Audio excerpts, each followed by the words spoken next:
नमस्कार, आप देख रहे हैं अपना बिहार। मैं हूं आपके साथ विभा उपाध्याय। बिहार में एक बार फिर सत्ता का परिवर्तन हुआ है।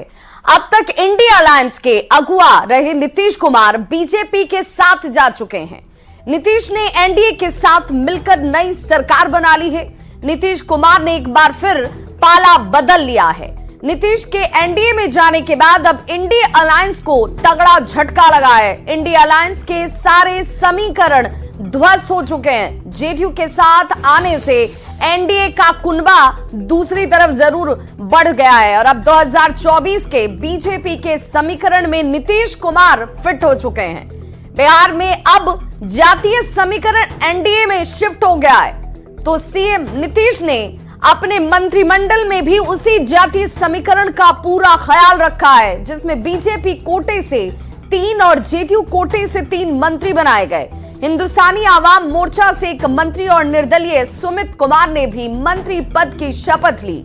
नीतीश कुमार के मंत्रिमंडल में करीब करीब सभी जातियों को प्रतिनिधित्व दिया गया। नीतीश मंत्रिमंडल में कुर्मी, कुशवाहा, भूमिहार, राजपूत, दलित को प्रतिनिधित्व दिया गया है। जातीय समीकरण के साथ साथ सियासी समीकरण को भी साधने की इस मंत्रिमंडल में पूरी कोशिश की गई है।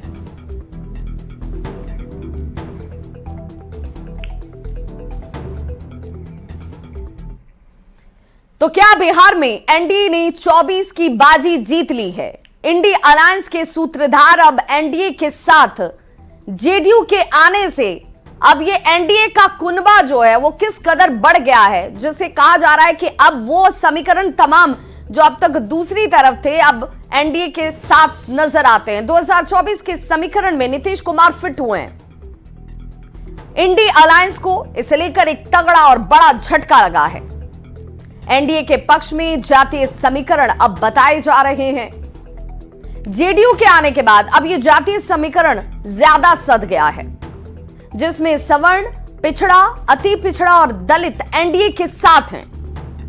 गैर यादव, ओबीसी, उच्च जाति, अति पिछड़ा, दलित एनडीए के साथ नजर आ रहे हैं। मतदाताओं के एक बड़े हिस्से पर अब एनडीए की पकड़ मजबूत नजर आती है। लव कुश वोट जिसकी चर्चा बार बार होती है, उस पर भी एनडीए का कब्जा नजर आ रहा है। जातीय समीकरण पर एनडीए की मजबूत पकड़ जो है वो साफ दिखती है और जिसमें एनडीए का वोट जो है वो 60% के पार इस वक्त इन समीकरणों के साथ पहुंच सकता है। एनडीए में नीतीश के साथ जीतन राम मांझी हैं, उपेंद्र कुशवाहा और चिराग पासवान भी इसी एनडीए का हिस्सा हैं। आईएनडीआई अलायंस मुस्लिम और यादव तक ही मात्र सिमटी हुई नजर आती है। जातीय सर्वे के अगर मुद्दे की बात हो तो जातीय सर्वे का मुद्दा भी विपक्ष से छिन गया है। जातीय सर्वे कराने वाले नीतीश की एंट्री अब एनडीए में नजर आती है। कर्पूरी को भारत रत्न देकर बीजेपी ने जातीय गणित तो पहले ही साध लिया था। अब राम मंदिर के उद्घाटन के बाद बीजेपी के पक्ष में एक लहर है। लोकसभा चुनाव में एनडीए को 53% वोट मिले थे। जेडीयू की एंट्री के बाद अब ये एनडीए मिशन और ज्यादा आगे बढ़ता हुआ, जिसमें 40 की 40 सीटों पर जीत का दावा शामिल है। और ये वो समीकरण है जिसे बताया जा रहा है कि नीतीश कुमार के पास आने के बाद, उनके साथ आने के बाद अब ये और ज्यादा मजबूत हो गया है।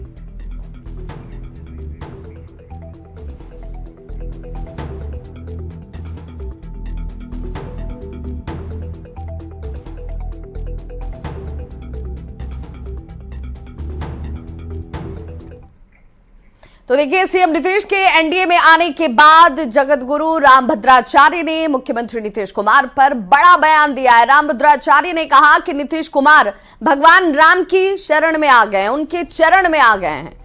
नीतीश को इंडिया अलायंस में सम्मान ही नहीं मिल रहा था और इसीलिए वो एनडीए में अब आए हैं। सीएम नीतीश के एनडीए में आने पर कांग्रेस नेता आचार्य प्रमोद कृष्णम के तरफ से भी एक बयान सामने आया है, जिसमें प्रमोद कृष्णम ने कहा है कि अब इंडिया अलायंस नाम की कोई चीज रही नहीं गई है।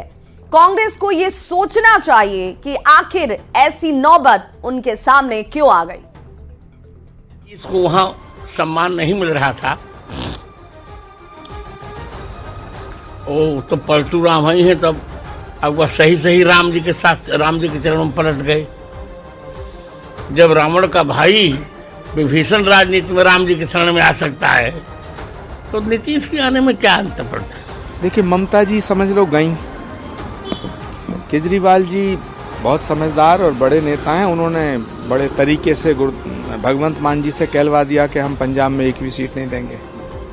अखिलेश जी ने 11, तो बचा कहाँ इंडिया अलायंस? और मुझे लगता है कि अभी और भी कई बड़े विकेट हैं जो गिरेंगे। तो नीतीश कुमार के एनडीए में साथ आने के बाद जातीय समीकरण, अब जातीय समीकरण कैसे सध रहा है उसकी भी चर्चा करते चलें तो जातीय समीकरण एनडीए के पक्ष में नजर आता है। ऐसा लग रहा है कि बिहार में एनडीए ने 24 की लड़ाई जीत ली है।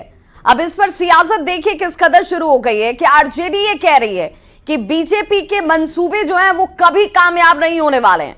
तो जेडीयू और बीजेपी अब एक साथ, चूंकि एनडीए का हिस्सा अब ये हैं, एक साथ ये दावा कर रहे हैं कि बिहार में अब एनडीए 40 की 40 सीटों पर जीत दर्ज करेगी। हमारे नेता ने कभी दबाव की राजनीति बर्दाश्त नहीं की है।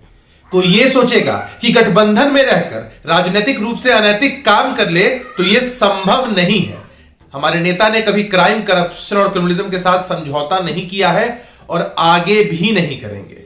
ये सरकार बिहार के विकास के लिए काम करेगी। देखिए, सच तो यह है कि अब नीतीश कुमार जी की शकल बिहार का आम आदमी देखना नहीं चाहता। तो जिस नेता की शकल से बिहारियों को नफरत हो गई है, वो नेता जहां जाएगा वहां सत्यानाश ही न करेगा। तो शनि की महादशा की तरह जाके अब बीजेपी में बैठ गए। कोई है सोई जो राम रचि राखा। राम ने बिहार में एनडीए को रचा है। प्रधानमंत्री नरेंद्र मोदी जी के नेतृत्व में, नीतीश कुमार जी के नेतृत्व में, सम्राट चौधरी जी के नेतृत्व में और विजय सिन्हा जी के नेतृत्व में हम एनडीए की 40 सीटें बिहार में जीतने वाले हैं। अगर बिहार की मौजूदा राजनीतिक परिदृश्य देखा जाए और सारे समीकरणों का आकलन किया जाए तो मुझे लगता है ये बताने की जरूरत नहीं है कि लोकसभा चुनाव 2024 में बिहार में 40 सीट पे एनडीए जीत दर्ज करेगी।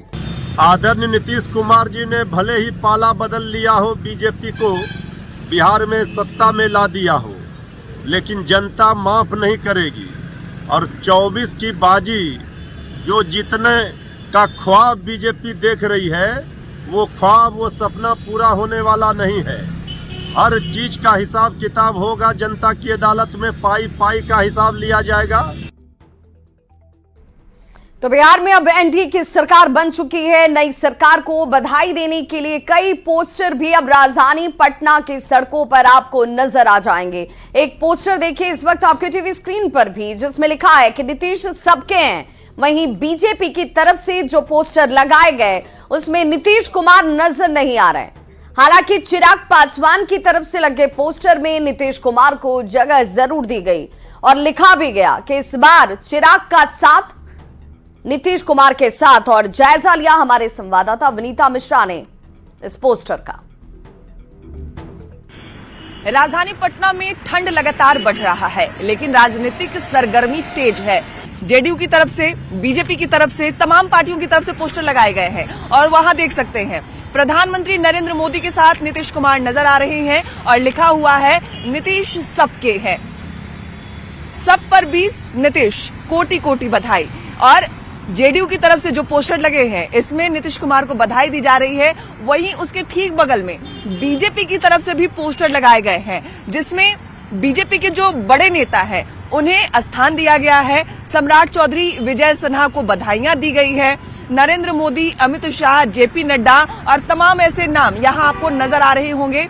जेडीयू की तरफ से भी जो पोस्टर है उसमें बड़े से चेहरे नीतीश कुमार के यहां दिख रहे हैं। प्रधानमंत्री दूसरी तरफ नजर आ रहे हैं और नीतीश सबके हैं, ये बार बार दोहराया गया है। लेकिन कई सारे पोस्टर आपको एक साथ नजर आ जाएंगे हड़ताली मोड़ के पास, जहां पर बीजेपी की तरफ से भी पोस्टर लगे हैं। और बीजेपी के जो बड़े से पोस्टर हैं, बीजेपी के तमाम बड़े नेता इस बड़े से पोस्टर में नजर तो आ रहे हैं। कई बड़े नेताओं का नाम भी इस पोस्टर में नजर आ रहा है, लेकिन नीतीश कुमार को यहाँ ना बधाइयां दी गई है, ना उनके फोटो को इसमें अंकित किया गया है। और कई सारे पोस्टर आपको नजर आ जाएंगे बीजेपी की तरफ से जो हड़ताली मोड़ पे लगे हैं, लेकिन किसी भी पोस्टर में ना नीतीश कुमार को बधाई दी गई है और ना ही वो नजर आ रहे हैं। हाँ, उनके जो नेता हैं, जो अब मंत्री बने हैं, मंत्री पद की शपथ ली है, उन्हें जरूर बधाई दी गई है। लेकिन लोक जनशक्ति पार्टी रामविलास यानी चिराग की पार्टी की तरफ से जो पोस्टर लगे हैं उसमें नीतीश कुमार नजर आ रहे हैं। हालांकि चिराग पासवान नीतीश कुमार का लगातार उन्होंने विरोध किया है। कई बार उन्होंने कहा है कि मैं उनकी नीतियों से सहमत नहीं हूं, उनकी नीतियों का मैं विरोध करता हूं और मैं कभी भी नीतीश कुमार के साथ नहीं रह सकता क्योंकि वो जिस तरीके से उनकी जो नीतियां हैं वो मुझे पसंद नहीं है। लेकिन जैसे ही बिहार में एनडीए की सरकार बनी है, कल खुद चिराग पासवान भी जेपी नड्डा के साथ शपथ ग्रहण समारोह में आए थे और यहां बड़े से पोस्टर के माध्यम से उन्होंने भी नीतीश कुमार को अपने पोस्टर में जगह दिया है और लिखा हुआ है, जो लोक जनशक्ति पार्टी रामविलास की तरफ से जो पोस्टर लगाए गए हैं, अब की बार चिराग का साथ, यानी चिराग पासवान का जो साथ है वो नीतीश कुमार को इस बार मिल गया है। कैमरामैन अजय दुबे के साथ विनीता मिश्रा, न्यूज 18 पटना। तो देखिए, इन पोस्टरों वाली सियासत को भी समझना बहुत जरूरी है और इस पोस्टर के जरिए एक मैसेज देने की कोशिश की गई है कि अब हम साथ साथ हैं। एनडीए ने 2019 में 39 सीटों पर जीत हासिल की थी। अब जिस समीकरण की चर्चा बार बार हो रही है कि आखिर वो कौन सा समीकरण है जिसे साधने के लिए ये दोनों ही पार्टियां जो हैं वो इस वक्त साथ नजर आ रही हैं। तो 2019 में 39 सीटों पर जीत हासिल हुई। 2019 में बीजेपी, जेडीयू और एलजेपी एक साथ शामिल थी। अब नीतीश कुमार एनडीए में एक बार फिर से वापस आए हैं तो बीजेपी को बिहार में एक शानदार प्रदर्शन की उम्मीद है। यानी कि जो आंकड़ा है जीत का, जो प्रदर्शन का रेशियो रेट है, वो ज्यादा बेहतर नजर आएगा। शानदार प्रदर्शन में नीतीश मददगार बनेंगे। नीतीश कुमार ने बिहार में आरक्षण का दायरा बढ़ाया है। नीतीश कुमार ने जातीय सर्वे कराकर राजनीति को एक नया मोड़ दे दिया और बिहार में फिलहाल नीतीश के कद का कोई नेता भी नहीं है। नीतीश पिछले 18 साल से अगर बात की जाए तो बिहार के लिए जरूरी बने हुए हैं। यानी कि कोई भी पार्टी हो, लेकिन नीतीश कुमार मुख्यमंत्री होते हैं, नीतीश कुमार जरूरी होते हैं। जातीय समीकरण पर एनडीए की अब मजबूत पकड़ नजर आती है। एनडीए का वोट 60% के पार पहुंच सकता है, यह संभावना जाहिर की जा रही है। एनडीए में नीतीश के साथ अब जीतन राम मांझी हैं, उपेंद्र कुशवाहा और चिराग पासवान की मौजूदगी है और इसीलिए इस एनडीए के कुनबे के बढ़ने के बाद उसके जीत के रेशियो के बढ़ने की बात कही जा रही है, प्रदर्शन की बात कही जा रही है। इंडिया अलायंस की बात कर लें तो मुस्लिम और यादव वोटर तक यह सीमित है। जातीय सर्वे का मुद्दा भी अब विपक्ष से छिन चुका है।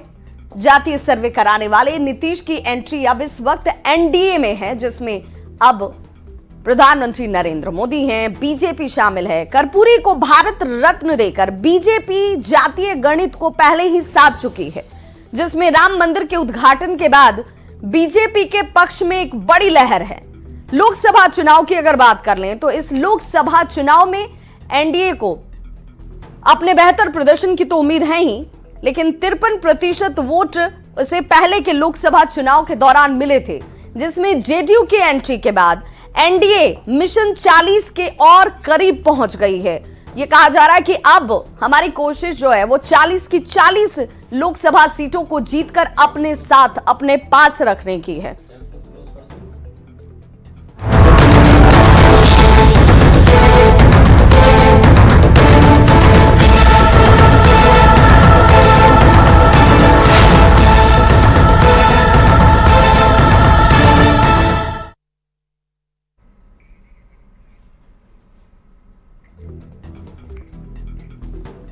और बड़ी खबर इस वक्त पटना से आ रही है, जहां पर ईडी की टीम आज पटना पहुंची हुई है और 11 बजे ये पूछताछ जो है वो शुरू होने वाली है। पूर्व मुख्यमंत्री लालू प्रसाद से ये पूछताछ हो सकती है, जिसमें जमीन के बदले नौकरी के मामले में ये पूछताछ होने की बात कही जा रही है। सूत्र ये कह रहे हैं कि पटना ईडी के डायरेक्टर के साथ पटना की टीम और दिल्ली से आई ईडी की टीम भी लालू प्रसाद यादव से पूछताछ कर सकती है। लालू प्रसाद के बेटे तेजस्वी यादव को भी पिछले सप्ताह पूछताछ के लिए एक सम्मन भेजा गया था। तेजस्वी यादव से इसी सप्ताह पूछताछ होने की बात कही जा रही है।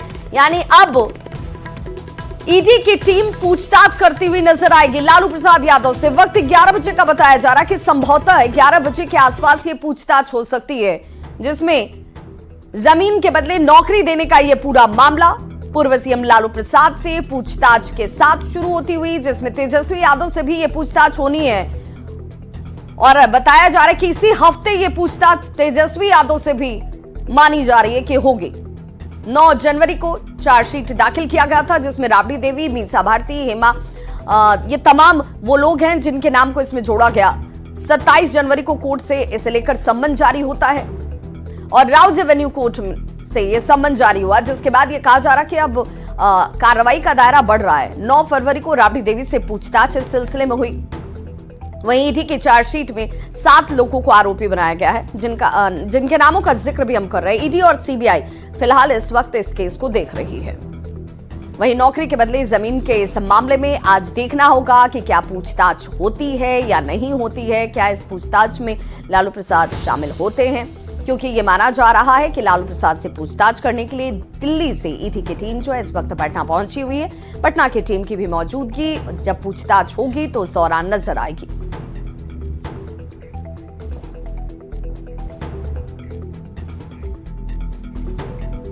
और बड़ी खबर इस वक्त आ रही है दिल्ली से, जहां पर झारखंड के मुख्यमंत्री हेमंत सोरेन के घर ईडी की टीम इस वक्त पहुंच गई है। हेमंत सोरेन के आवास पर जांच एजेंसी जो है इस वक्त मौजूद है। जमीन घोटाला मामले में ईडी की जांच, माना यह जा रहा है कि इस वक्त जब ईडी की टीम झारखंड के मुख्यमंत्री हेमंत सोरेन के आवास पर मौजूद है तो उसमें जोनल अधिकारी की बात भी आ रही है जमीन घोटाला मामले में।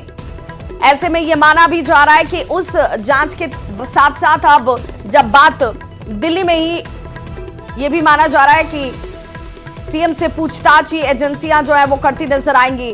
अभी दिल्ली में इस वक्त हेमंत सोरेन मौजूद हैं और ईडी के जोनल अधिकारी दिल्ली उनके आवास पर मौजूद हैं। सीएम से पूछताछ ये एजेंसी जो है वो कर सकती है, जो बड़ी जानकारी सामने आ रही है। तो हेमंत सोरेन इस वक्त दिल्ली आवास में ही मौजूद है और वहां पर ही ईडी की टीम जो है वो पहुंची हुई है। ईडी के जोनल अधिकारी इस पूछताछ को संपन्न करते हुए या यूं कहें कि इसमें शामिल होते नजर आएंगे।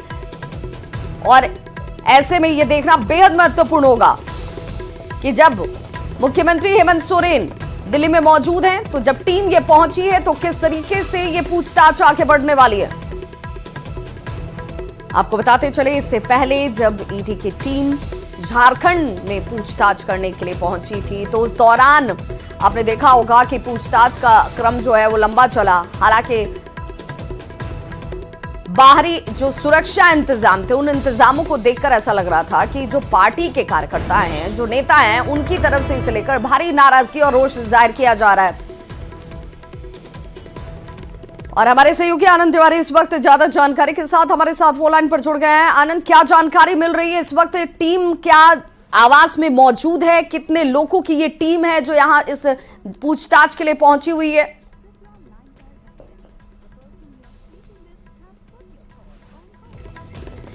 तो ईडी के जोनल अधिकारी पूछताछ करते नजर आएंगे। हेमंत सोरेन के दिल्ली आवास पर इस वक्त टीम की मौजूदगी बताई जा रही है। हालांकि हम अपने सहयोगी से जुड़ने का प्रयास कर रहे हैं, जानेंगे कि क्या अधिकारी जो हैं वो पहुंच चुके हैं। हमारे सहयोगी आनंद तिवारी एक बार हमारे साथ फिर से जुड़ चुके हैं। आनंद, अगर आप तक आवाज पहुंच रही है तो जरा ये बताइए कि टीम क्या इस वक्त मुख्यमंत्री हेमंत सोरेन के इस दिल्ली स्थित आवास में मौजूद है? कितने लोगों की ये टीम है जो पूछताछ करने के लिए पहुंची है? देखिए, सुबह से ही 2 से 3 अधिकारियों की जो टीम है वो हेमंत सोरेन के शांति निकेतन स्थित घर पर मौजूद है और हेमंत सोरेन को इसके पहले करीबन 7 से 8 बार सम्मन भी भेजा जा चुका है। एक बार ईडी की टीम उनके घर भी पहुंची थी और उन्हें खत भी लिखा था कि वो पूछताछ में शामिल क्यों नहीं हो रहे हैं, जिसका जवाब भी हेमंत सोरेन ने दिया था। तो अब लगातार ईडी की टीम जो है वो हेमंत सोरेन के घर मौजूद है। जानकारी ये भी मिल रही है कि हेमंत सोरेन पिछले 2 दिनों से दिल्ली में है। तो ऐसे में कयास लगाया जा रहा है कि क्या हेमंत सोरेन से आज की पूछताछ काफी महत्वपूर्ण होने वाली है अगर वो अपने आवास पर मौजूद होंगे, और क्या उनकी मुश्किलें बढ़ सकती है, क्योंकि लगातार ईडी की टीम उनसे लगातार पूछताछ करने की कोशिश कर रही थी लेकिन वो ईडी दफ्तर नहीं पहुंच रहे थे। और अब आज वो जो है ईडी की टीम एक बार फिर से जो है उनके दिल्ली स्थित घर पहुंची है और जो लैंड डील स्कीम है उसमें 29 से 31 जनवरी के बीच हेमंत सोरेन से पूछताछ के लिए ईडी ने समय भी मांगा था। आनंद, ये माना जाए कि चूंकि जब मुख्यमंत्री हेमंत सोरेन झारखंड में यानी कि रांची में मौजूद होते हैं, वहां पर जब ये टीम पहुंची थी तो कई तरह की चैलेंजेस उनके सामने थे, विरोध का सामना उन्हें करना पड़ रहा था। यहां पर ये पूछताछ ज्यादा बेहतर तरीके से हो पाएगी? जी देखिए, बिल्कुल लॉ एंड ऑर्डर इशू लगातार रहा है। अभी जैसा कि हमने पश्चिम बंगाल में देखा, ईडी टीम पे हमला किया गया जब वो वहां के एक मंत्री के घर पूछताछ करने ईडी टीम पहुंची थी, तो लगातार ईडी की टीम जो है वो दिल्ली में मौजूद है और हेमंत सोरेन भी दिल्ली में, ऐसी भी जानकारी आ रही है। तो आज की पूछताछ काफी महत्वपूर्ण हो सकती है अगर हेमंत सोरेन अपने घर में मौजूद होंगे और अगर ईडी टीम उनसे वहां पूछताछ कर रही है। इतना जरूर तय हो चुका है कि ईडी टीम जो है हेमंत सोरेन के घर मौजूद है और वहां पर कुछ कागजात वगैरह जो है वो खंगाले जा रहे हैं। चलिए, बहुत बहुत शुक्रिया आनंद तिवारी इस जानकारी के लिए। तो ईडी की टीम इस वक्त दिल्ली स्थित मुख्यमंत्री हेमंत सोरेन के आवास पर मौजूद है। 3 अधिकारियों की टीम बताई जा रही है। तो इस बुलेटिन में बस इतना ही। फिलहाल न्यूज़ 18 बिहार झारखंड पर खबरों का सिलसिला लगातार जारी है।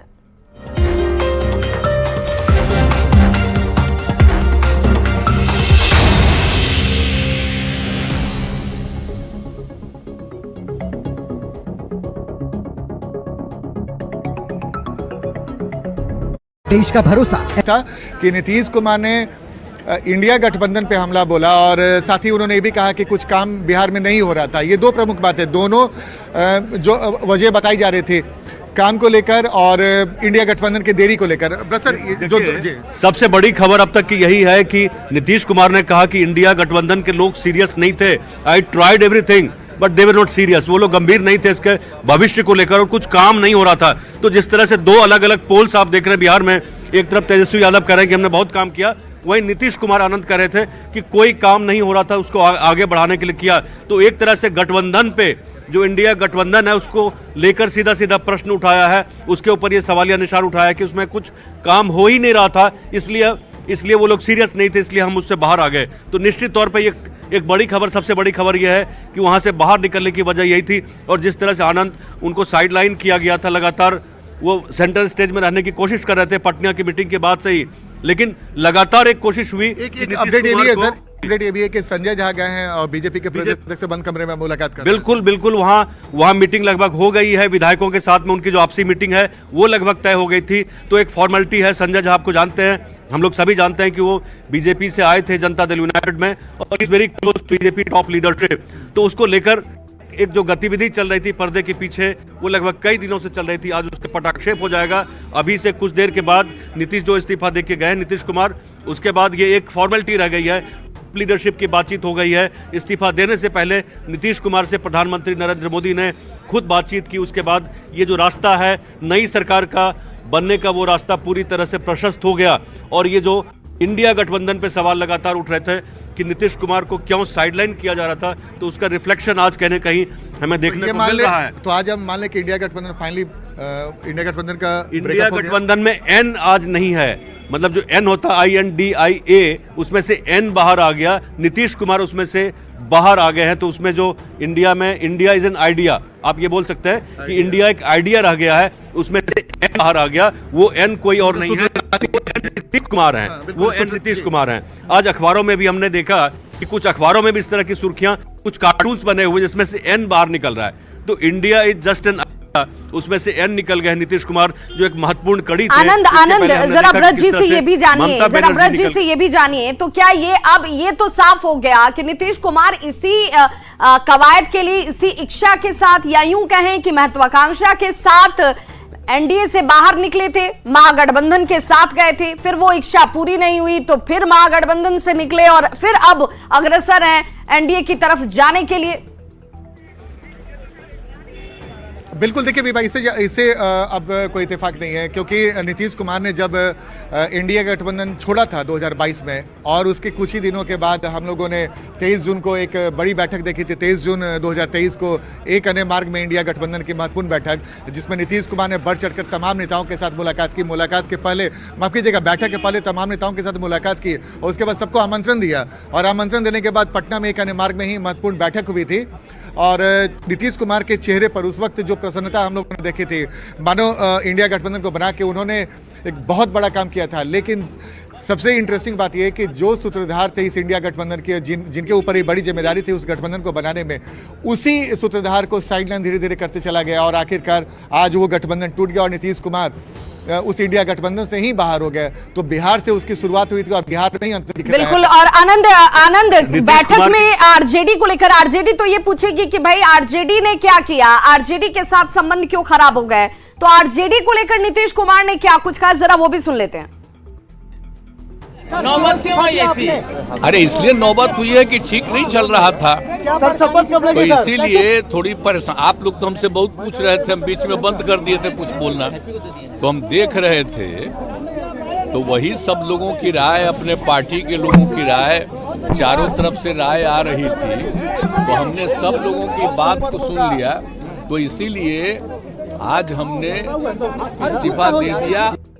आज हमने इस्तीफा दे दिया। नीतीश कुमार का ये बयान अपने आप में सब कुछ साफ कर देता है। आनंद, चूंकि आप ब्रज सर से ये जानने की कोशिश भी कर रहे थे, जरा ये भी पूछिए कि क्या सचमुच आरजेडी और जेडीयू के बीच तालमेल नहीं था? क्या सचमुच आरजेडी कंफर्ट जोन में नहीं रख रही थी जेडीयू को, काम करने को लेकर परेशानियां हो रही थी? देखिए विभा, थोड़ा हैरान करता है ये बयान, और खासकर इसलिए भी हैरान करता है कि हम लोगों ने देखा है कि तेजस्वी ने हर मोर्चे पे, जब भी तेजस्वी यादव का मौका मिला, सार्वजनिक मंच में उन्होंने नीतीश कुमार की तारीफ की। नीतीश कुमार की अगुवाई में नौकरी दी जा रही है, नीतीश कुमार की अगुवाई में ही विकास के कार्य किए जा रहे हैं। और हम लोगों ने 2 बार जब नियोजित शिक्षकों को गांधी मैदान में ये ऑफर लेटर दिया जा रहा था, जब नियुक्ति पत्र दिया जा रहा था, माफ कीजिएगा, उस वक्त भी उन्होंने तारीफ की। और कभी भी तेजस्वी यादव ने कोई एक ऐसा बयान नहीं दिया है जिससे हमें ये लगे कि भाई तेजस्वी हमलावर है या फिर आरजेडी हमलावर है नीतीश कुमार का। अगर 2 नेताओं को छोड़ दे तो बाकी किसी नेता ने नहीं किया। लेकिन अब नीतीश कुमार ने जैसे ही ये कहा कि काम नहीं करने दिया जा रहा था, तो थोड़ी हैरानी होती है। बस सर, क्या वाकई लगता है कि नीतीश कुमार को आरजेडी ने काम नहीं करने दिया? देखिए, 2 तरह की विचारधारा। एक तो सबसे पहली बात है कि नीतीश कुमार सामने खड़े हैं, उनके सामने तेजस्वी यादव हैं। तेजस्वी यादव ये क्रेडिट लेने की कोशिश कर रहे थे। आज के अखबारों की सुर्खियां देखें और अखबारों में फुल पेज विज्ञापन है, न सिर्फ पटना में बल्कि पूरे देश भर में, जिसमें तेजस्वी यादव ने बाकायदा क्रेडिट लिया है कि हमने 4 लाख के आसपास स्टार्टअप पॉलिसी है उसको लाया है, जो खेल पॉलिसी है उसको लाया है, जो इंडस्ट्रियल पॉलिसी है उसको लाया है। तो एक सीएम के लोग ये बोल रहे थे कि भाई जो स्टेट में जो कुछ होता है वो तो सीएम के नेतृत्व के अंदर होता है, और सीएम कौन है? नीतीश कुमार है। सीएम एक सवाल तो है ना कि अगर आरजेडी ने क्लेम किया कि 15 महीने में जितना रोजगार दिया गया अब तक नहीं दिया गया, तो अगर रोजगार के लिहाज से देखें तो 1.5 साल बहुत इंपॉर्टेंट हो जाता है। रोजगार के हिसाब से तेजस्वी ने पहले ही कहा था कि हम 10 लाख लोगों को रोजगार देंगे।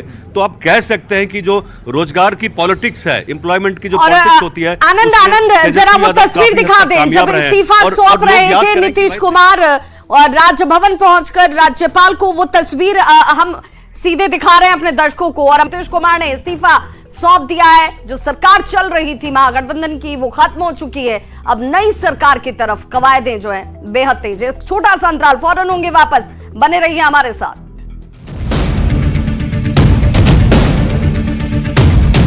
मैं नीतीश कुमार सत्यनिष्ठा से प्रतिज्ञा करता हूं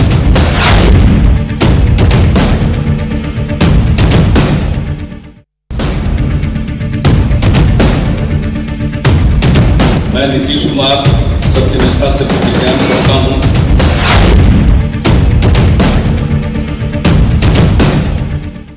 सभी लोगों की राय शुमारी के बाद, पार्टी के अंदर सभी की राय को सुनने और समझने के बाद हमने ये फैसला लिया है। इंडी गठबंधन को लेकर जिस तरीके से जी तोड़ मेहनत मेरी तरफ से की जा रही थी, सबको इंटैक्ट रखने का प्रयास किया जा रहा था, और चुनाव को लेकर के तैयारियों में सीट शेयरिंग जरूरी थी, वहां पर कोई काम नहीं किया जा रहा था किसी दूसरे की तरफ से। इस वजह से भी ये इस्तीफा जरूरी हो जाता है। सबकी राय से ये इस्तीफा दे दिया गया, यानी महागठबंधन की सरकार अब खत्म हो चुकी है, जिसका ऐलान